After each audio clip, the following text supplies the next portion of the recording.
I mentioned yet how much I hate Nicholas Sparks?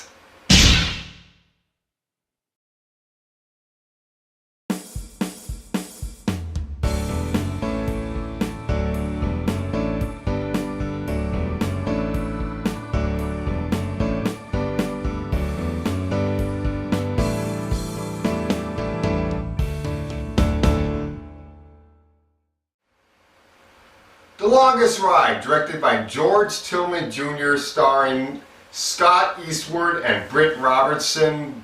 Yes, Eastwood as in Clint Eastwood's son. And yeah, he looks very much like him, and Britt Robertson is going to be in the Tomorrowland movie.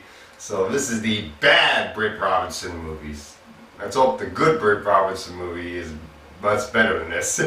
And Nicholas Sparks writes the same book over and over and over again. Sure, the situations are different, sure, the characters are different, but it is the same cliches, the same love story, and it's getting so dull and sappy and boring, and I just don't like them.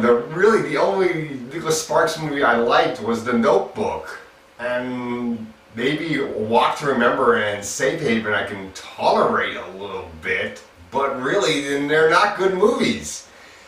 And all Nicholas Sparks movies have the same poster, the exact same poster. And if you look at the poster of The Longest Ride, it looks exactly like all the other Nicholas Sparks movie posters. And as I go through this movie, I'm going to go over all the cliches that Nicholas Sparks has. So Scott Eastwood plays Luke Collins. He is a professional bull rider, and he's been doing it for so long that it's getting to the point that he could seriously hurt himself or he could kill himself. He meets up with this beautiful girl at a bull riding session one day named Sophia, who is an art student and wants to go into art collecting or art dealing or whatever when she gets out of college. And of course these two people are from two different worlds. These two really don't seem like they are compatible for each other, and yet they find an instant connection because opposites attract. But because he loves bull riding and he feels this is the only thing he knows how to do, she feels she can't be with him because she's too worried that what might happen to him and the possibility of him dying from this profession that he's in. Cliche number one: two people want to fall in love and be together forever, but there's some reason why they cannot be together. There's your first cliche. After the end of their first date, they are driving along the road and they find out that a car has gone off the road and there's someone trapped in the car that they have to get out. Played by Alan Alda, Ira Levinson. They get him out, they save his life, and they get out this box of love letters. Cliche number two: love letters, or a notebook, as the one Nicholas Sparks movie that I like. And they find out that Ira Levinson had a true love before, and he's been in love, and they start hearing about his love story through his love letters as they begin to read the love letters to him and start finding out what it's like to be in love, the trials and tribulations of being in love, the reality that comes with love. And cliche number three: learning about love from someone else that's been in love. And they also find out that he once served in war. Cliche number four: there's always a war. We're hitting them all here with this Nicholas Sparks movie. And this story has people dying to bring our two main characters together. Cliche number five: a death brings people together. And another one that is sometimes in Nicholas Sparks movies is a child. A child plays a key character role in a movie.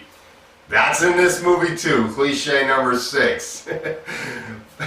This movie just pretty much hits them all, and man is this movie bad. Not completely bad, but it's pretty bad.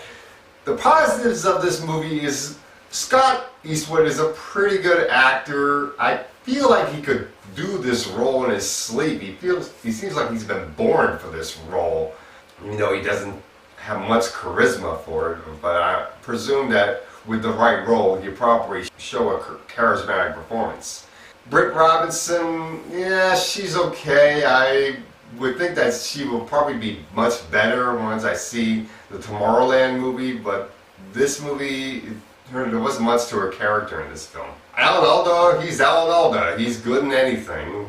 And his love story that I saw in the flashbacks, that was actually the interesting love story, even though that love story had all the Nicholas Sparks cliches as well. At least that love story had some chemistry, and at least the characters had some development. Here, the characters were between Sophia and Luke were so dull and boring. It just really didn't connect with me at all. And the actors that played young Ira and young Ruth were Jack Huston, I believe, and Una Chaplin, who was the Bond girl in Quantum of Solace. Overall, this movie is not good, and I don't recommend it. I give this movie a D, as in don't see it, and that's all I gotta say for Nicholas Sparks' The Longest Ride. And this movie felt like a longest ride. It was really, really long too. So yeah, don't see it.